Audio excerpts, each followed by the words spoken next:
www.attableek.com, the reviver of Iman.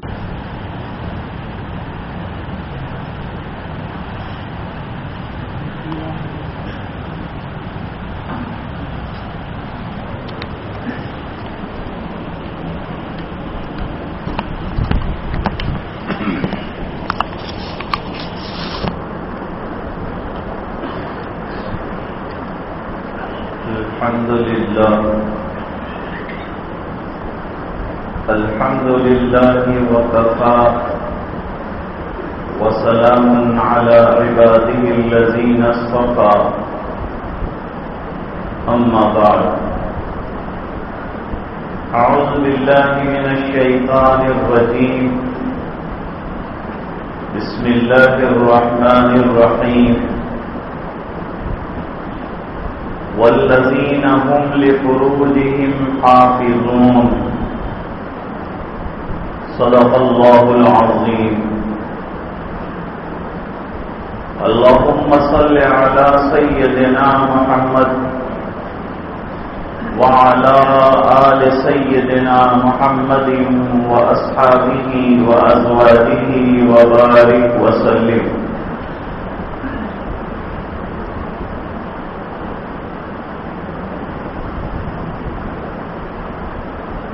گناہ پر قدرت اور دسترس اور طاقت ہونے کے باوجود اپنے آپ کو گناہ سے بچانا گویا جنت کا مستحق کرنا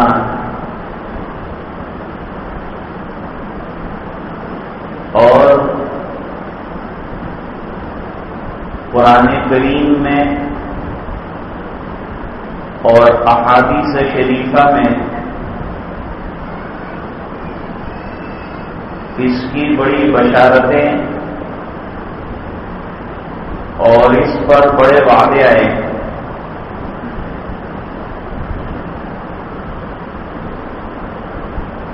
بلکہ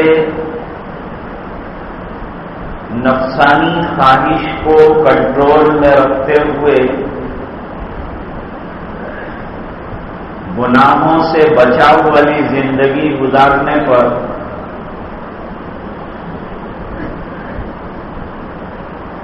عبادت گزار ہونے کا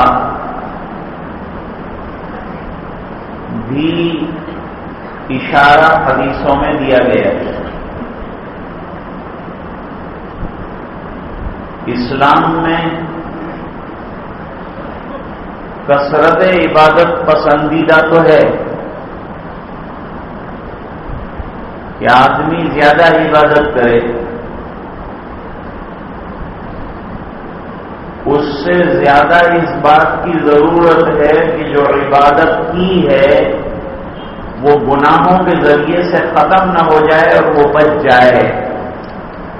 اس کو بھی عبادت قرار دیا ہے. ایک حدیث شریف میں حضور پاک صلی اللہ علیہ وسلم نے فرمایا اتق المحارم، اللہ کی منع کردہ چیزیں اور حرام کردہ چیزیں اس سے اپنے آپ کو بچاؤ. تکن اعبد الناس، تو تم سب سے بڑے عبادت گزار لکھے جاؤ گے. تو گناہوں سے اپنے آپ کو بچانے والا بھی عبادت گزار ہے.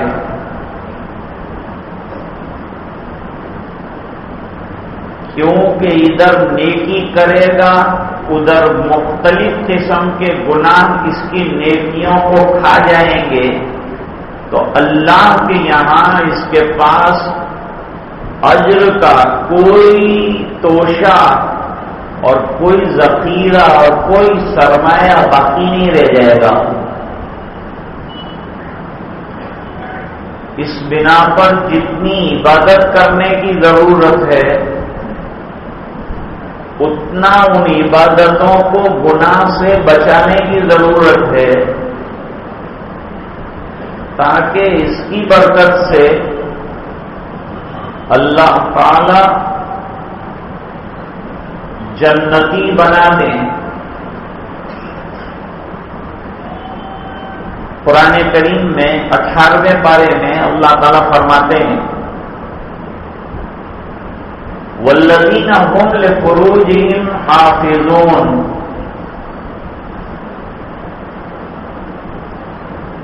اور کامیاب ایمان والے وہ ہیں کہ جو اپنی شرمگاہوں کی گناہوں سے حفاظت کرتے ہیں،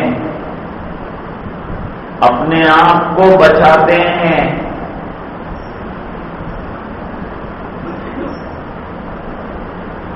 نیچے ان کے لیے وعدہ بیان فرمایا الذین یرثون الفردوس، یہ لوگ حقیقت میں جنت الفردوس کے وارث بنیں گے۔ جنتیں بہت ہیں،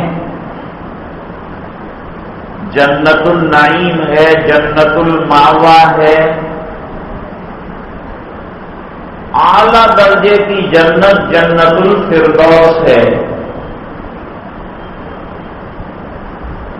حدیثوں میں ایک واقعہ آتا ہے کہ ایک نوجوان صحابی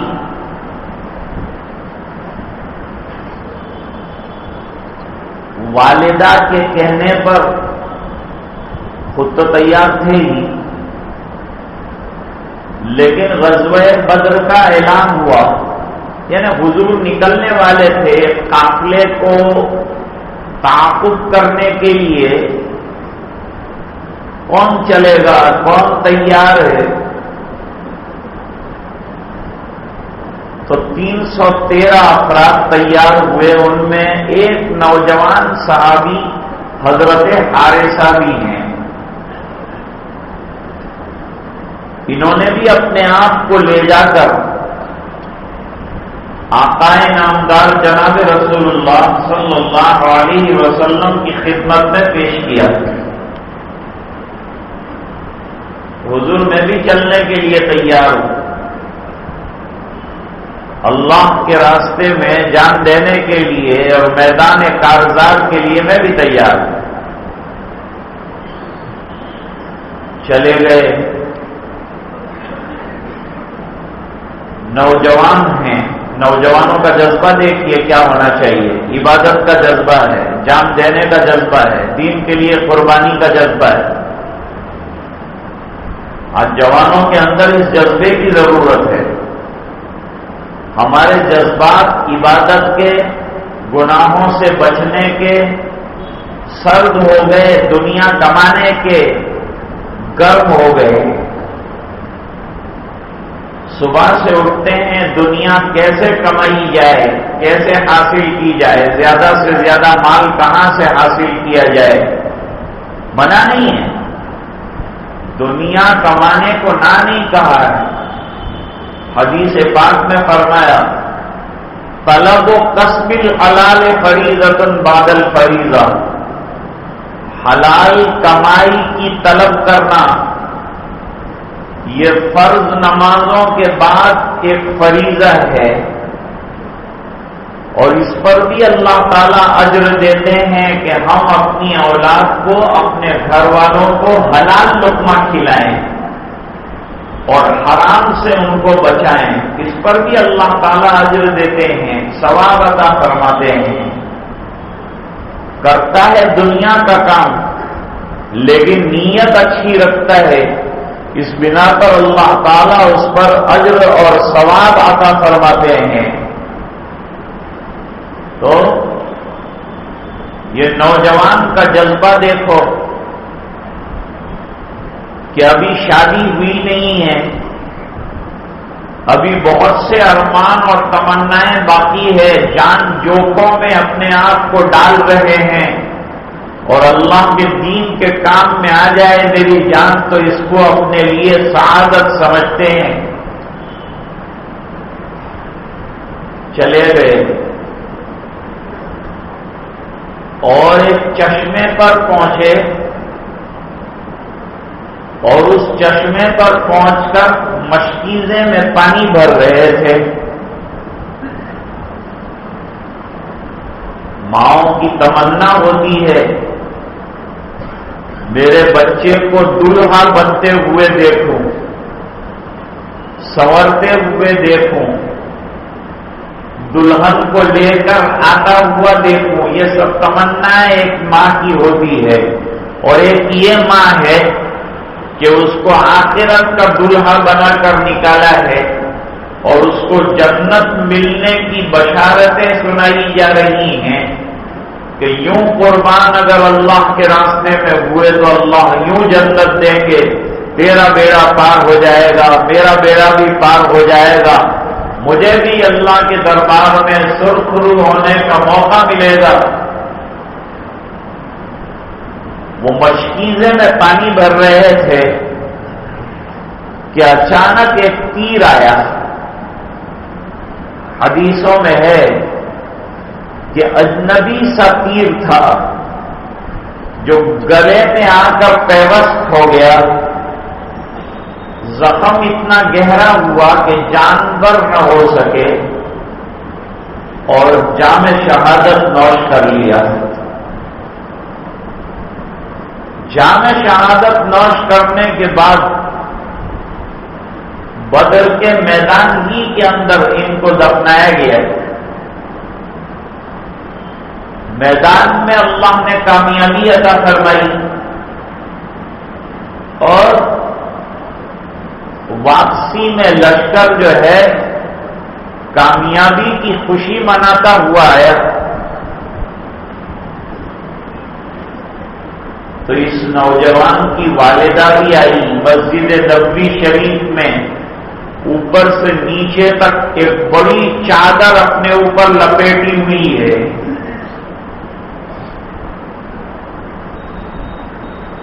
لوگوں نے کہا تجھے معلوم ہے تیرے بیٹے کا کیا حال ہوا ہے، معلوم ہے؟ کہا مجھے معلوم ہے، میں نے سنا ہے کہ وہ جاں بحق ہو گیا، شہید ہو گیا۔ لوگوں نے امتحاناً سوال کیا، جوان بیٹا مر جائے تو ماتم کرنا چاہیے، دلارا چلا گیا تو ماتم کرنا چاہیے، اور عرب میں ماتم کرتے تھے تو چادریں ادھیڑ کر پھینک دیتے تھے۔ تو نے تو اپنے جسم پر مزید چادریں لپیٹ رکھی ہیں، یہ کیا ہے؟ تو نے ایسا کیوں کیا ہے؟ خاتون نے جواب دیا، میرا بیٹا مر گیا ہے لیکن میری حیا زندہ ہے۔ یہ چادر حیا کا پیکر ہے، اس بنا پر میں اپنی حیا کو جاوید رکھنے کے لیے سرکار کی خدمت میں ایک سوال پوچھنے آئی ہوں۔ کیا سوال ہے تیرا؟ فرمایا سوال یہ ہے، اللہ کے رسول یہ بتائیں میرا بیٹا نوجوانی میں اللہ کے راستے میں کام آ گیا تو اس کو اللہ تعالیٰ نے جنت میں مرتبہ عطا فرمایا، یا مجھے ابھی اور آنکھوں بھوکا اور رونا دھونا اور اللہ سے مانگنا ہے کہ میرے بیٹے کو جنت میں جگہ مل جائے؟ نبی کریم صلی اللہ علیہ وسلم نے فرمایا تیرا بیٹا شہید ہوا ہے، اور جنت کوئی ایک دو تھوڑی ہے۔ تو کیا سمجھتی ہے کہ جنت کوئی تنگ جگہ ہے؟ جنت تو بڑا وسیع و عریض خطہ ہے، اور تیرے بیٹے کو اللہ تعالی نے جنتوں میں اعلیٰ درجے کی قربانی پر اعلیٰ درجے کی جنت، جنت الفردوس عطا کی۔ پتا چلا کہ جو اپنے شرمگاہوں کے محافظ ہیں اور اپنے نفس کو کنٹرول میں رکھیں گے، قدرت کے باوجود گناہوں سے اپنے آپ کو بچائیں گے، فرمایا وہ جنت الفردوس میں جگہ پائیں گے۔ ان کا اتنا اونچا مرتبہ اور اتنا اونچا مقام بیان فرمایا۔ ایک اور حدیث شریف میں حضور پاک صلی اللہ علیہ وسلم نے دو چیزوں کی حفاظت کرنے والوں کو جنت کی گارنٹی عطا فرمائی۔ من یضمن بین لحییہ، دو اپنے جبڑوں کے درمیان کے گوشت کے ٹکڑے کی حفاظت کرے، فلہ الجنہ، اس کے لیے جنت کا وعدہ ہے، اور جنت کا وعدہ صادق مصدوق صلی اللہ علیہ وسلم دے رہے ہیں۔ دوسری بات بیان فرمائی، دیکھو جنت کا وعدہ حفظ فروج پر دے رہے ہیں کہ نہیں دے رہے ہیں۔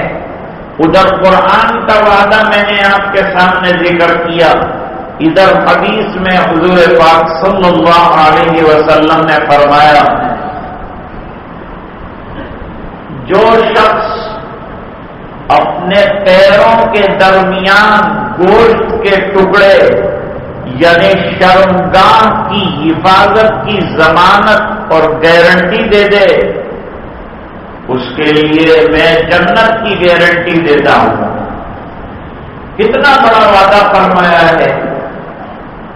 موجودہ دور بے حیائیوں کا دور ہے، عریانیت کا دور ہے، فتنوں کا دور ہے، اور سرکار نے اپنے زمانے میں نوجوانوں کو خطاب کیا اور خطاب کر کے فرمایا، اے نوجوانان قریش، اپنی شرمگاہوں کی حفاظت کرو، اور جو کرے گا اپنی شرمگاہوں کی حفاظت فلہ الجنہ، میں وعدہ کرتا ہوں کہ اس کو جنت ملے گی۔ ایسی دو حدیثیں جو ہے وہ بیان ہوئی ہیں۔ حضرت یوسف علیہ السلام کا واقعہ قرآن کریم میں بہت تفصیل کے ساتھ پھیلایا ہے، اور دنیا کے نوجوانوں کو اپنی اس کمزوری اور جنسی حیوانیت سے بچانے کے لیے ہر رکوع میں سبق دیے ہیں۔ جب برادران یوسف سامنے بیٹھ گئے اور حضرت یوسف علیہ السلام تخت پر بیٹھ گئے، آج اللہ کی طرف سے یہ حکم ہوا کہ کئی بار آئے ہیں تمہارے بھائی، لیکن تم نے نہیں بتایا کہ تم وہ کھوئے ہوئے یوسف ہو جو باپ سے بچھڑ گئے تھے، تم نے ان کو نہیں بتایا، اور مصر کے تخت پر براجمان ہونے کی وجہ سے اور بادشاہی تاج ہونے کی وجہ سے انہوں نے تم کو پہچانا نہیں۔ آج اپنی پہچان کرواؤ، آپ تعارف کراؤ۔ فرمایا قال هل علمتم ما فعلتم بيوسف، بھائی تم نے یوسف اور ان کے بھائی کے ساتھ کیا معاملہ کیا معلوم ہے؟ چونک گئے، وہ سمجھ رہے تھے یوسف دنیا سے ناپید ہو گئے ہوں گے، اور بادشاہ ہے سامنے بیٹھا ہوا، اس کی زبان سے اپنے بھائی کا نام سنا تو حیران ہو گئے. قال هل علمتم ما فعلتم بيوسف وأخيه إذ أنتم جاهلون.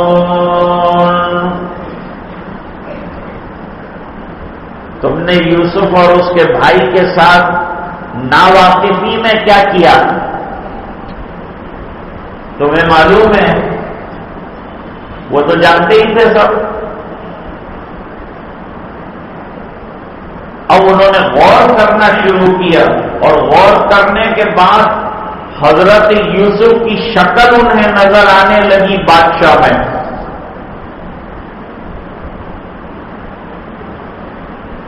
قالوا أئنك لأنت يوسف. اچھا آپ یوسف ہیں؟ اب چھپانے کا مسئلہ ختم ہو گیا، کیونکہ وحی کا اشارہ مل گیا کہ اب اس کو ظاہر کیا جائے، اس راز کا افشا کر دیا جائے. فرمایا قال انا یوسف وهذا اخی. میں یوسف ہوں اور یہ میرے حقیقی بھائی بنیامین ہے. اور یہ کیا ہو گیا؟ ہم نے آپ کو مٹانے میں کوئی کسر باقی نہیں رکھی اور اللہ نے آپ کو درجہ دینے میں کوئی کمی باقی نہیں رکھی. ہم نے مٹانے کی کوشش کی، اللہ نے اٹھا کر اتنے اونچے مرتبے پر آپ کو پہنچا دیا. ہم نے آپ کو اندھیرے کنویں میں ڈالا تھا، اللہ نے مصر کے روشن تخت پر آپ کو بٹھا دیا.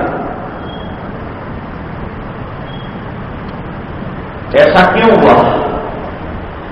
ایسا اس بنا پر ہوا کہ اللہ نے ہمیں 2 دولتوں سے نوازا تھا.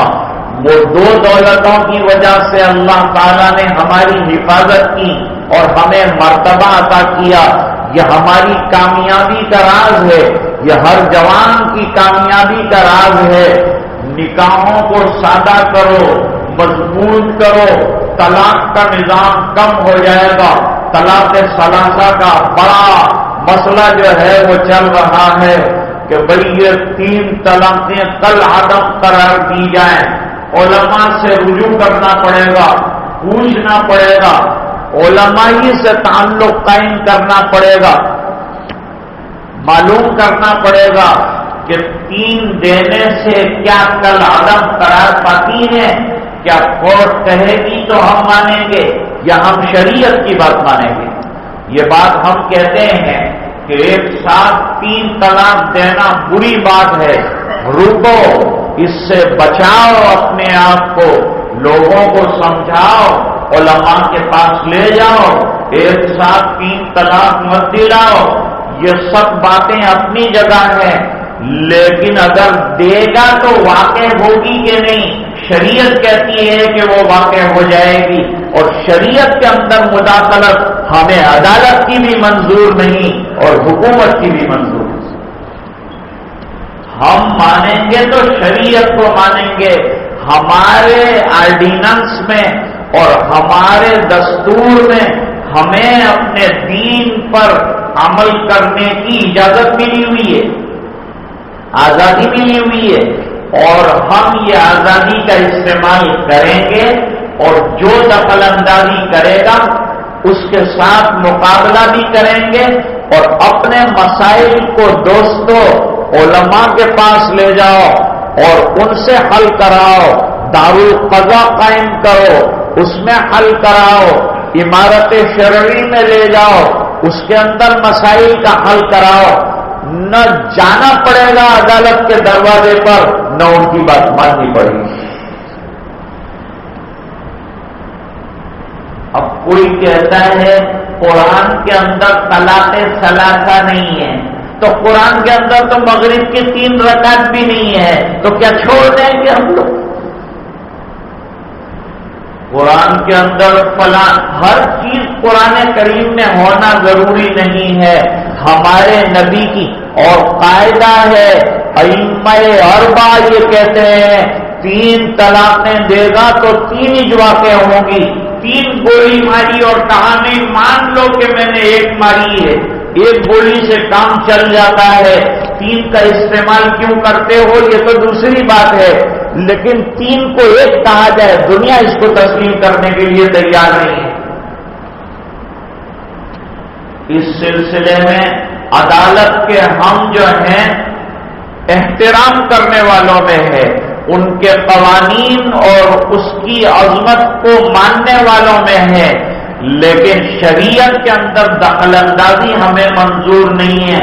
اور 2-4 عورتیں کھڑی کی گئی ہیں، پیسہ دے کر تیار کیا ہے، اور انہوں نے طلاق ثلاثہ کو کل عدم قرار دیے جانے پر خوشیاں جو ہے بانٹی ہیں اور مٹھائیاں تقسیم کی ہیں اور بیانات دیے ہیں. پیسے دے کر کوئی بھی بیان کروا سکتا ہے، کوئی بھی اپنی بات کہلوا سکتا ہے. یہاں کروڑوں ایسی بھی خواتین ہیں جو یہ چاہتی ہیں کہ جو شریعت کہے ہمیں منظور ہے، جو حکومت کہے ہمیں منظور نہیں.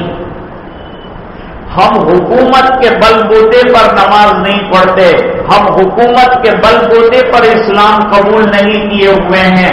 ہم نے جو کچھ کیا ہے اللہ کے حکم پر کیا ہے. ہم جو کرتے ہیں اللہ کو راضی کرنے کے لیے کرتے ہیں، اور اسی کو سامنے رکھ کر ہم مسلمان بھی کہلاتے ہیں. کورٹ کے کہنے سے ہم مسلمان ہوں گے، حکومت کے دباؤ سے ہم کام کریں گے. یہ چھوٹی چھوٹی چیزوں میں دخل اندازی، ارے دیش میں دنیا بھر کے مسائل پڑے ہوئے ہیں، لاکھوں مسئلے الجھے ہوئے ہیں، لوگ حیران ہیں، بے روزگار ہیں، کھانا پینا نہیں مل رہا ہے، طرح طرح کے حالات سے دوچار ہیں، سلگتے ہوئے مسائل ہیں، برننگ کویشچنس ہیں. ان کو چھیڑا نہیں جاتا.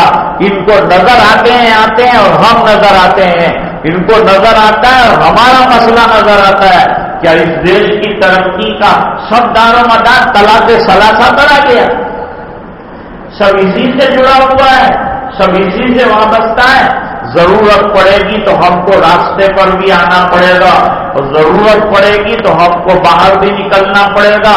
ہماری خواتین کو جھنڈا اٹھانا پڑے گا اور ہمیں یہ اعلان کرنا پڑے گا، ہماری خواتین کو یہ اعلان کرنا پڑے گا کہ کوئی کہے نہیں مانیں گے، جو حدیث کہے گی مانیں گے، جو قرآن کہے گا مانیں گے، جو اللہ کی کتاب کہے گی مانیں گے.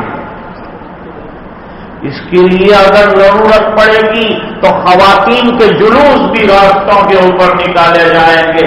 وہ جھوٹوں نے جھوٹی عورتوں کو جھوٹے برقعے پہنا کر اپنی باتوں کو ثابت کیا ہے، تو ہمارے پاس کروڑوں خواتین ہیں جو اس وقت تیار ہیں یہ کہنے کے لیے کہ اسلام کی صداقت پر جان دینے کے لیے تیار ہیں. طلاق کیا چیز ہے؟ جو اسلام کہے گا وہ کریں گے، جو نبی کہے گا وہ کریں گے، جو قرآن کہے گا وہ کریں گے. میں عرض کر رہا تھا حضرت یوسف علیہ السلام نے کامیابی کی کلید بتائی. نوجوانوں سیکھو سبق حضرت یوسف علیہ السلام سے پاک دامنی کا اور حیا کا بہترین سبق پڑھایا. 2 باتیں بتائی. یوں فرمایا إِنَّهُ مَن يَتَّقِي وَيَصْبِرْ فَإِنَّ اللَّهَ لَا يُضِيعُ أَجْرَ الْمُحْسِنِينَ. جو اللہ سے ڈر کر زندگی گزارے گا، اللہ سے ڈرے گا تو گناہوں سے بچ سکے گا، اللہ سے ڈرے گا تو شرمگاہوں کی حفاظت کرے گا، اللہ سے ڈرے گا تو اس کو جنت الماوا کا بھی وعدہ فرمایا ہے، اس کو اعلیٰ جنت کا بھی وعدہ فرمایا ہے. نفس کو طاقت کے باوجود کنٹرول میں رکھنا یہ جوان کا بہت بڑا کمال ہے. یہ 2 بہت بڑے ہتھیار ہیں، جوان اس کا استعمال کرے. ایک تقویٰ لائے اپنی زندگی میں، دوسری طرف صبر کا دامن نہ چھوڑے. نفس کو کنٹرول میں رکھنے کا نام بھی صبر ہے.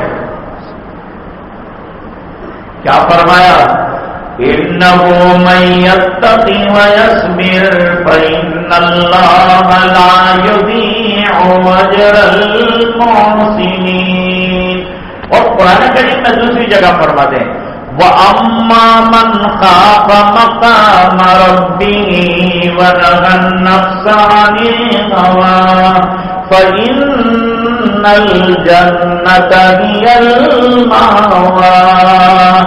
جو اللہ سے ڈرا اور نفسانی خواہشات سے اپنے آپ کو بچا کر لے گیا، اللہ فرماتے جنت اس کا ٹھکانہ ہوگا۔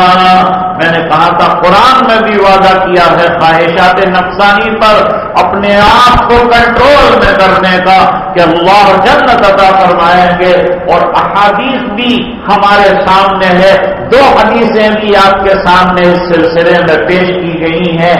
نکاح کا بہت بڑا مقصد پاک دامنی کا حصول ہے، اپنے ایمان کی حفاظت اور بقا ہے۔ اس بنا پر فرمایا النکاح نصف الایمان، نکاح اس لیے کیا جاتا ہے کہ ہمارا آدھا ایمان بچ جائے، فَلْيَتَّقِ اللَّهَ فِي الْبَاقِي، اور باقی جو آدھا ہے اس میں عبادات کے ذریعے سے، توبہ کے ذریعے سے، گناہوں سے بچنے کے ذریعے سے کوشش کی جائے گی تو وہ گویا کمال درجے پر پہنچ جائے گا۔ کمال ایمان اللہ تعالیٰ عطا فرمائیں گے۔ اللہ تعالیٰ سمجھنے کی توفیق عطا فرمائے۔ میرے سامنے والی گھڑی 1:30 بتا رہی ہے، اس پر حضرت امام صاحب کا حکم ہے کہ ختم کیا جائے۔ بات ختم کرتے ہیں، وآخر دعوانا الحمدللہ۔